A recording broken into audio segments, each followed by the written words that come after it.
All right, welcome to Chapter 6, Section 2, called Congruent Triangles. This is for Integrated Math 2, or IM2. So a couple things just to go over on the main screen here. The first thing you'll see is a due date. I don't see it on the teacher preview here, but you'll see it on your screen as a student. The second thing will be the number of attempts. We always have unlimited attempts for homework assignments, tests, and quizzes, meaning you can come in as many times as you would like and try these assignments until you have a grade that you are happy with. So number of questions. Just tells you how many questions are on this particular assignment. Grading policy is best score, so whichever attempt is the best one is the one you keep. Partial credits enabled, so if you get 1 of 6 questions correct, then you get credit for that one question, or however many you answered correctly. All right, down here it says once you start your homework, you must finish it before you can work on anything else. What that means is once I click the start button here, down in the bottom right corner of your screen, you will see a submit assignment button. I know it's not on my screen. As a teacher preview, we don't get the submit assignment button, but it will be there on your student screen. You always want to make sure when you're ready to leave the screen that you click that button. It does 2 main things. So number 1, it stops the system from locking you out of all your other assignments, just like that other screen said. So if you just close the screen, it's going to assume you want to leave this attempt open. Remember, you have unlimited attempts. There's no reason to leave it open. So it's going to save your place as well. So it's not going to make you start over on your assignment as long as you have a green check mark here that you've actually clicked check at the bottom. It's going to start you back up wherever you left off from when you hit submit the last time. So make sure you click that button so it doesn't lock you out of everything. And number 2, what it does is it affects the gradebook. So it actually shows your teacher what you've been working on. Until you click that submit assignment button, you're basically on pause. We can't see what you've been working on. So just good habit, click that button. On the right hand side of the screen here, you can see explanation, example, and message center. So explanation tells you you're going to lose your question attempt because it's literally going to give you the answer or solution to this question. So it's not going to give you the answer and then let you come type it in. Sorry, that's not how that works. You have to come in another attempt and try it. But you can view example. It's going to show you an example very close to what you're already looking at. And it's going to ask you or show you exactly what it wants you to do. You can close this example. You can open another one if you'd like to see another one. You can also message your teacher directly from the screen so that we can come and help you if you're stuck on a specific problem. All right, so let's go ahead and talk about congruent triangles and the markings that go with this. So when we're talking about angles, because they're going to have us mark angles, they're going to have us mark sides, and then they're going to have us show that one triangle is congruent to the other triangle. So we do have to pay attention to the markings here. So to show that angles are congruent to each other, we use what's called an arc. So this is an example of an arc, like this. And so with this one, I can say that angle A is congruent to Z. And I know these are not the same ones. I'm just showing you an example over here really quick. So angle A is congruent to angle Z. If I wanted to keep going and show the next ones, I would use 2 arcs and then 2 arcs. And then the third one, I would go 3 arcs like this to 3 arcs. So literally we just match up the number of arcs. So 1 to 1, 2 to 2, 3 to 3. So that's the basic idea of congruent angles. I have seen them use different colors as well. The main problem with that one, if you're using just one arc for everything and just a different color to match them up, if it gets printed in black and white, then all of a sudden you can't tell which arc goes with which one. They're all just one arc.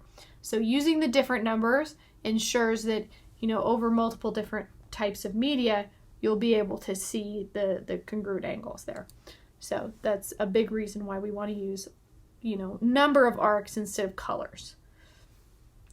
So then we have the side lengths, and we can see like these tick marks here, and that's exactly how we mark side lengths. So if I wanted to go AB like this, I would go 1 little tick mark, and I kind of made it big, but it really doesn't matter. So a mark here, and then that's congruent to ZX, so I would go 1 tick mark. Same idea as the arcs. If I wanted to go along the bottom here, I would go 2 marks. And then this matches the bottom here, or is congruent to the bottom. And I actually copied over this triangle exactly, so I know that they are congruent. They match each other perfectly because I literally drew this one and then copied it and moved it down here. So they definitely are congruent triangles. So same thing, I have 3 to 3. So just like the arcs, you match up the number of tick marks. Again, I would not use different colors. You can use all the colors you want, but I would still use the different number of tick marks and the different number of arcs just in case we're going from, you know, one media to the other and we lose the ability to print in color or see the color for whatever reason. This also could help too with someone who may be colorblind, something along those lines, because they may not be able to see the different colors, especially with certain ones. And I know I've had some colorblind friends there that they can tell the difference between colors very well, but sometimes certain ones kind of blend together. They can be very difficult to tell them apart. So it's just one of those things to make sure, you know, we always see it the same way. Just to, you know, be very clear there on what we're drawing. So this is the basic idea of the markings. Yes, we do need to pay attention to those. We do want to understand those, because when we're saying which angles are congruent to each other or which sides, that definitely matters. We can't just say, oh, A is congruent to Y. Well, no, A is not congruent to Y. A is only congruent to Z in this diagram. So as we go through and do this one, we can look at it. We're just matching up 1 to 1. So A would be congruent to Z. And even though I drew different triangles over here, it looks like the diagram is pretty similar, although it's actually reversed because it's B and Y on this one. And it's okay that they're not kind of in the same position. It's like a mirror image. It kind of looks like it flipped over this line here. But that's all right. We're allowed to move it around. We just can't change the size or the type of triangle it is. It needs to be the exact size and shape, but it can be moved around. It can be rotated. It can be reversed as far as like flipped over like a reflection, or translated, which means we can move it around the screen too. They don't have to be in the same position. We just need to be able to match them up. So, and I'm going to do capital letters just so that Alex doesn't give me any grief about that, because sometimes it will, because we started off with capital letters. So we have B to Y, just 2 arcs to 2 arcs, and then C to X, because it's 3 arcs to 3 arcs. Oops. X, not C. Silly me. All right.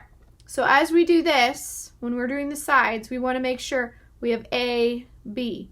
And I'm very picky about paying attention to the order because it matters a whole lot when we get down here. I don't think Alex is as picky about the side lengths, but we should always kind of be picky about it. So A goes to Z. Z.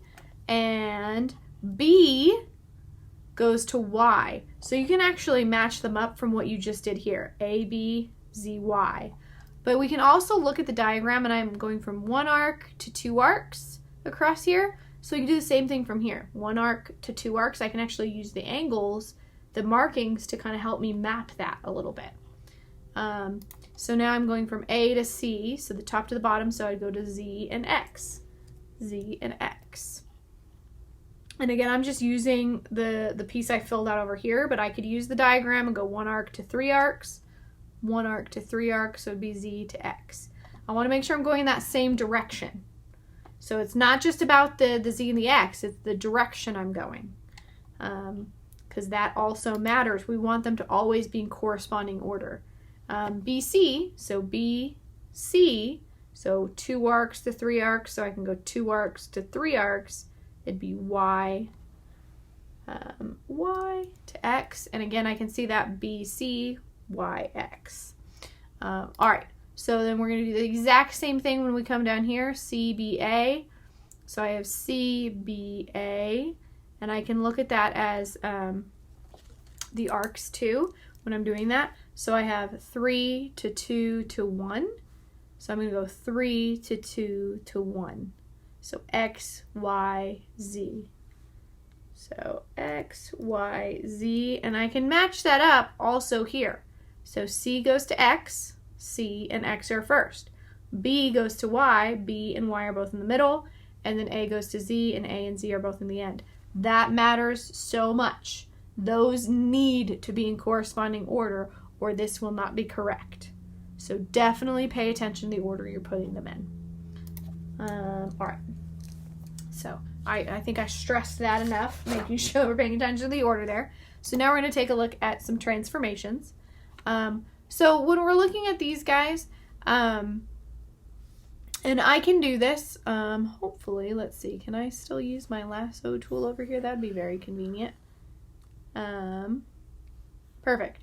So I can use this guy, and I'm going to copy and paste it. So I have two of them. So I have two of them. I have one right on top of the other here. And when we're talking about transformations, this makes it really easy to kind of visualize this. So a transformation, when we're talking about that, is just meaning that we're moving a figure around the plane that we're on. And in this case, the plane is my sketch pad here. We're looking for rigid transformations, meaning that it's not going to actually change the size or the shape. We do have a transformation that changes the size and shape, and that's called a dilation. And we'll start looking at that later. But right now, we're just looking at the three types of rigid transformations. So we have translation, if we're just looking at the words here. So a translation is when I take a figure and I move it around like this. So back and forth, up and down. You don't actually translate diagonally like this. What that means is that I went sideways and then I went up like that. So if it looks like a diagonal translation, it means that I did two translations. That's all it means. So if I take this guy back, then I can also do a reflection. I don't know if I can actually...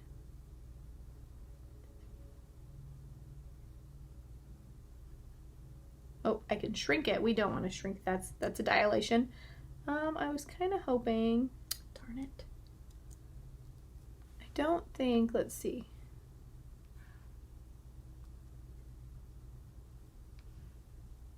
Oh, it'll let me do that on that side, but I can't do the reflection tool with this piece here that I grabbed. That would be a little too convenient. So I'm going to re-lasso this guy really quick. Woo, like that. So that I can move this guy around again. So the reflection would literally be if I was able to flip it over a line.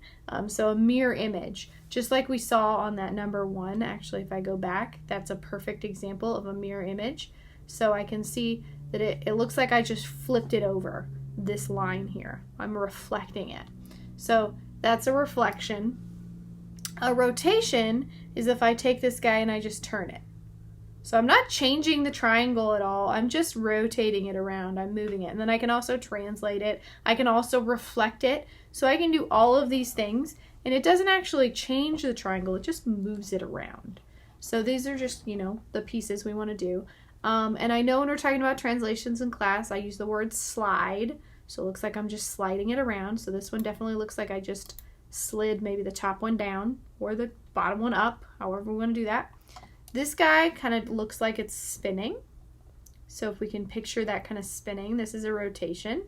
And it's spinning right around that point there so that it kind of always spins around that point. This one also looks like it's spinning right around that same center point. So that's another rotation. This one, it looks a little bit like a translation, like we could slide it right down. But if I slid this one right down into the other one, it wouldn't be perfect because it would be upside down. So this is what we call a mirror image or a reflection. All right, so we'll keep moving on this one. Okay, so this is where we have to start using the Alex tools for these pieces to move these around. So this wants in each part to use the tools to move this solid triangle, so this solid triangle, into the dashed triangle. If it's not possible, if they're not exactly the same size and shape, then we say not possible. But what we want to do is we want to take this guy, and I know I want to scoot it over here. So I'm translating it over here. I'm just sliding it over. But now I don't want to say, oh, that's not possible yet. What I want to try to do is maybe rotate it, because it looks like it's standing up a little bit more like that. And then I also want to reflect it, because I want to flip it around, because it's going the opposite direction here. So this is a vertical reflection, meaning it would flip down if I did that. I don't necessarily want to do that, but this one is a horizontal reflection, so it's going to go side to side. And it looks like I'm getting much closer to that triangle now. Once I get close enough, it will snap into place and I can just let go. So this works. I can be all done with that. This guy, I'm going to take it over here, and it looks like I can definitely tell these are different shapes. They're both triangles, but they are definitely not the same size triangles. So when I try to line these up, the solid triangle is definitely bigger than the dotted one, so I'm going to go ahead and click not possible. So we're just seeing, can I transform one into the other, meaning I'm not changing the size and shape. I know that's kind of what we think of when we say transformation, but these are rigid transformations. So I'm just moving it around the screen to see if I can go from one to the other. All right, so we're going to do the same thing on this one, but then we're going to answer some questions about it. One big thing as you're doing this, and I'm actually going to copy this over here because I can copy it a little bit nicer this way. So let me grab this tool, because when you do this on Alex, and I'll show you what I mean in just a second, it's not going to bring the letters with it as far as the vertice names. So it can be a little bit harder sometimes to see what's happening, because when I grab this guy, the letters stay behind. So if you notice, it's just the triangle. So the name doesn't come with it, but I can definitely, you know, turn this guy maybe around. It looks like if I turn it, and then I'm going to flip it or rotate it, and then I need to turn it a little bit more because I didn't turn it quite enough there.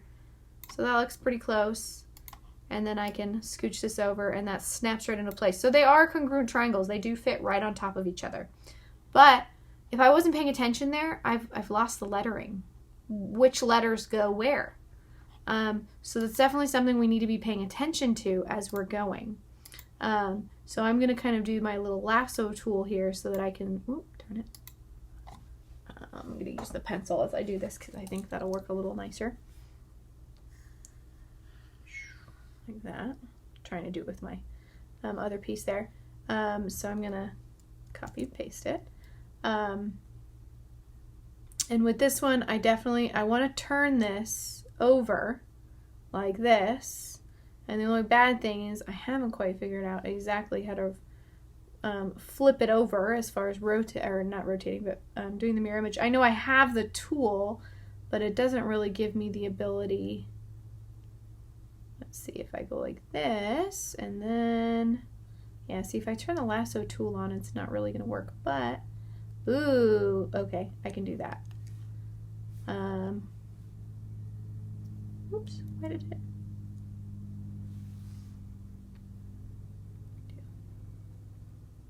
Do. Bring me back my triangle. Well, darn it. I'm going to have to go back and lasso it again. I don't know why I got rid of my triangle. I had it in the right spot there. Alright, so I'm going to go ahead and rotate this guy so that it's kind of in the right position there. Like that. And then I'll turn on that mirroring tool so I can kind of see what's happening here. Let's see, does that work out? Ooh, that works out really nicely. So now I can see I've drawn right on top of this line here, right? So when I started, it was over here with the D. So D and Y definitely go together. So I'm going to go here, and I'm going to identify that already. And then W would be over here with E. So I can even see that drawing over here, and it's going to go down to X. So W goes to E, W goes to E. And X, that was down here with the C, so X goes with C. And again, I know you might not have this drawing tool to kind of see this visual happening, but we want to kind of picture that as we're turning it. And I know that's sometimes a little bit hard visually. It kind of depends on the style. You know, all of our brains are a little bit different with how we picture things. But as we're turning this and we're flipping it over, we want to make sure we're kind of paying attention to where the letters were. And this one hopefully is not too bad. I rotated it around so we can kind of see W is landing right here on E, and Y, or sorry, W and D. Oh no, I had it right. W and E, see? And I'm already mixing it up as I flip this around. And then Y and D are landing on top of each other there. So it can be a little bit harder to visualize this, for sure. And then I can go WX. Okay, WX is EC. And they even did it backwards, CE, and I wouldn't have done it CE, I would have done EC, just to make sure that's in the correct order. XY, CD, and then WY, which is W, and Y, which is ED. And they did DE. Darn it, that bugs me a little bit. It's out of order. The segments, they're not as picky about the order. It's when we actually state the congruency of the two triangles. And you can even see that over here as I go, you know, if I said X, WX, that would be this line here, and I can see that happening. WX is this line over here with this piece happening. So this mirror tool is definitely pretty cool because it helps us see that happening. So are all three pairs of congruent angles and all three pairs of corresponding sides congruent? And we see that when they land right on top of each other, all of the pieces have to be congruent to each other. So this is definitely going to be a yes. We know that one triangle is congruent to the other because they literally landed right on top of each other. And then we were able to identify all three angles with all three sides, right? And all three sides. So with this one it says yes, and the triangles are not congruent. Well, that doesn't make sense. If all pieces are congruent to each other, then the triangles would definitely be congruent. So they're kind of being tricky with this. So if it's a yes, it's going to be because the triangles are congruent. If it's a no, it's going to be because they're not congruent. So they're giving you one of each answer to see if you know which one to choose. Alrighty. So we're going to keep going here. Alright. So on this one, for each figure below, determine by the markings if there's a pair of congruent triangles. If there is, name the congruence and give the property. So this one requires us to kind of come back over here to our sketch pad and look at some notes on triangle measures. And I'm going to turn off the mirroring now. And I'm going to pick a slightly less intense color there. So we're starting, and I can even show you the drop down. We have 4 different things to look at on this one as far as the property that we can choose. So let's take a look at them real quick. I'm going to draw a triangle. Boom, boom, boom. So here's my triangle. And I can use what's called side, angle, side, side, side, side, angle, angle, side, or angle, side, angle. So what this means is I have 2 triangles, and I want to show that one triangle is congruent to the other, like this. So I just copy and pasted these, so we definitely know they are congruent to each other. But what we don't want to do is we never want to trust the diagram. Whether or not they look congruent, all of these look congruent to each other, but we want to be able to trust the given information. So that's very important. Make sure you're paying attention to what you were given. So for side, angle, side, and we call that SAS, side, angle, side, we want to show that 2 sides of one triangle are congruent to 2 sides of another triangle, and their included angle. Included. What that means is in between the 2 sides. It can't just be a random angle. So I have side and side. So I have these 2 sides congruent to each other, and then I'm going to go with these 2 sides congruent to each other. And then we have to show the angle in between these 2 sides. So like the angle that creates the 2 sides. It couldn't be this angle over here because this doesn't say side, angle, side. Like this, side, angle, side. This says side, side, angle, and if you notice that spells a bad word. We don't want to spell a bad word on that one. So no curse words here. So we want it to be this idea where it's side, angle, side. Side, angle, side. These 2 are congruent by that property. We don't have to go through and prove all 3 angles are congruent and all 3 sides are congruent like we did on that last one. If we can just prove that 2 sides are congruent and their included angles are congruent, then they are. The other piece we have, and I'll do this in different colors here as we go, so I'll try green. We have side, side, side. So this sounds, you know, just like it hopefully sounds to you. We have side, side, side. And then I'm going to show that the sides are congruent. And I know I'm doing a lot of tick marks here, so follow the colors also as you go. Sorry about that. I know there's not 4 tick marks here. Well, technically there are, but I was going with just the green here. So we're showing that all 3 sides of one triangle are congruent to all 3 sides of another triangle. So we can literally go side, side, side, side, side, side. So these are congruent triangles using that theorem. Then I'll go in light blue here, I guess. We have angle, angle, side. So we can use that one. We can't use angle, side, side. Again, curse word, don't do that one. But you can do angle, angle, side. So with this one, what we want to look at, we have angle, angle, side. And this is 2 angles of one triangle are congruent to 2 angles of another triangle.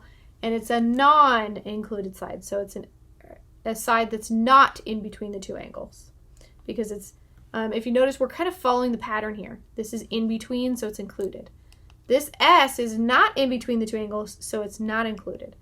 So we have angle, angle, side, like that.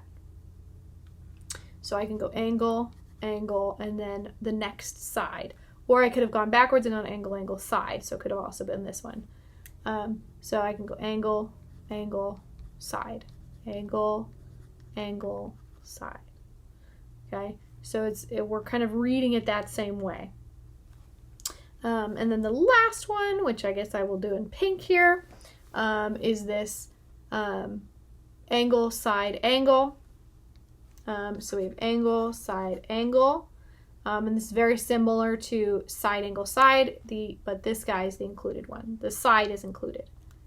So this does mean that we have an angle or a side in between the 2 angles instead of it being after. So this one I could go angle, angle, side, like that. So it'd be angle, side, angle, which we can actually already see that from some of the other pieces that we have there, but I'm looking at just the pink ones. So we have angle, side, angle. Oops. Angle, side, angle. So, and I know that diagram is getting very, very busy there. I started to fill it in. I should have used 4 different pairs there to show the 4 different pieces. But as we work around, we're just looking for one of these properties. And I know I have these on the notes pages, definitely much more separated out than this. I was just trying to get them all to fit on this one screen instead of me having to copy and paste it 4 times. So as we go through and we're looking at this, we're just going to match them up. So this one I have side, angle, side. That's definitely one of our pieces, but I need to make sure that matches on the other one. So this one I have side, side, angle. Uh-oh. And if we do that angle, side, side, that's that curse word. We don't want that guy, so no, not necessarily. We're not saying they're not congruent, but with the given information, I can't prove it. That's all I'm saying, not necessarily. So here we have angle, side, angle, angle, side, angle. So this one does work by angle, side, angle. And I want to actually put these pieces in. So I have A is congruent to D. So I'm going to put these in corresponding order. B is congruent to E. So I'm just reading this A to D, B to E. C would have to be congruent to this F over here. And again, I can even map it and go A, B, C. So I went 1 arc to 2 arcs to no arc. And I can go D, E, F, 1 arc to 2 arcs to no arc. So I can kind of use those markings to help me map this a little bit. Again, this matters. I can't put these out of order or it will mark me wrong.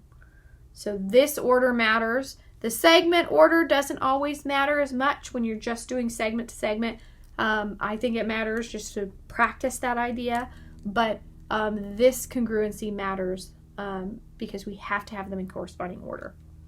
All right. So down here I have side, angle, side, side, angle, side. So these are congruent by side, angle, side. So we have the pieces there. Now we need to make sure we match it up. So I have G to J, and then H to K. So I have no marking, no marking. K and H have no marking, but so do I and L. So be careful with that. We want to make sure that we're matching them up correctly. but I can see I'm going from one arc across the tick mark, one arc across the tick mark.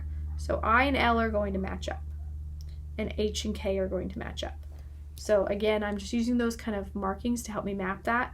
G to H, it goes from one arc over across the two, and so I'm going to go one arc across the two tick marks to K. So sometimes that can be a little bit funky when you're figuring that out. Oh, that should be L, sorry. I to L. I to L. Okay, let's go ahead and check. Perfect, okay. And last piece here, I believe we are going to do a little bit of a theorem on this one. So when we're doing these pieces, we want to make sure that we're kind of mapping this. And I'm going to do this over here. We have overlapping triangles, which can be a little bit confusing to look at. So if we can try to separate those triangles, that can definitely be very helpful visually, if we can separate them out. And you know what? I'm actually going to recopy that. Oops. I wanted to do that. Oh, dang it. I'm just not being very good with my mouse right now. All right, I wanted more space. That's what I wanted, like that. So I just didn't give myself very much space there to work. So I was trying to recopy that to give myself a little bit more space. There we go. So now when I'm working on this one, and I'm actually going to expand this out just a little bit if I can, because what they want us to do is match them up. So we can see there's a lot of angle measures in here, and then we have some here that are marked. So when I'm looking at these pieces, what I want to try to do, if I can, I'm going to go like that, and I'm going to go copy paste. And I'm going to just scooch this guy over like this. So I took that triangle off, but then I also want to do the same thing with this triangle. Boop, like that. And I'm going to go copy paste. And oh, dang it, it's not going to let me do it. Why is it not letting me do it? So, well, I'll just outline this triangle here. And that's another thing you can do on your page, because sometimes it's not, you don't have a copy paste tool like what I'm trying to do here. So just by outlining these two triangles, you can kind of see that we have two separate triangles here. I have this one that's kind of going up, and then I have this pink one that's kind of going down. So for some reason it wouldn't let me lasso the triangle twice. I'm not really sure why. So if I go in here and I'm looking at the pieces and I want to match up angle 4 for this first one, well, that's going to be H. That's the only option I have for this one. So I'm just labeling this H. And I'll bring this back down since I'm not using too many of the lasso tools like I had planned. And then 7, if I'm looking at this piece here, because we can see it's this tilted one, this one kind of going up. So that would be angle L. L, and then this other one here, which is not labeled, but it's going to be the last angle of the triangle, so this is going to be I. And now I'm going to look over here, and I have 9 on this one. So we're looking at this triangle that's kind of tilted downward, the pink one. So this is going to be K. 3, well, the only option for that is J. And then I is also over here. And so what we do want to notice on this one is that I is shared. They both, the yellow and the pink, overlap on this angle I or 8, whatever we want to label it. So they're sharing an angle. A lot of the time when we have these overlapping triangles, it's either going to be angles or segments that are shared. So we're going to choose the correct statement below about HIL and JIK. So the triangles have a common side. Well, they kind of share pieces. So they share this piece, they share this piece, but they don't share an entire side. So that's not true. The triangles have a common angle. Well, we just talked about that. They both do share the entire angle here, this angle I. So we're going to choose angle I, or 8, because they relabeled it 8 on here. the triangles have neither a common side nor a common angle. So this is just a visual. They want you to separate this out so that you can see they actually share an angle or share a side. And one of the reasons for that is when we're going through and doing proofs, what I would write on the proof if I wanted to show that those two angles were congruent, I would say angle 8 is congruent to angle 8. Sounds a little redundant because, you know, obviously the same angle, they're equal to each other, but remember in a proof, if I don't state it, it doesn't exist. So I have to state a shared side or a shared angle. So I'd say angle 8 equals angle 8, and this is by reflexive property. So this is a statement, this is a reason that I can use in a proof to show that angles are congruent to each other or sides are congruent to each other. So if we had something like this, this is a very common one, where we have two triangles back to back, well, this is a shared side. So we would use reflex on that one. So they're just having you practice this idea here. So I'm going to go ahead and go, oh, it'd help if I clicked the button.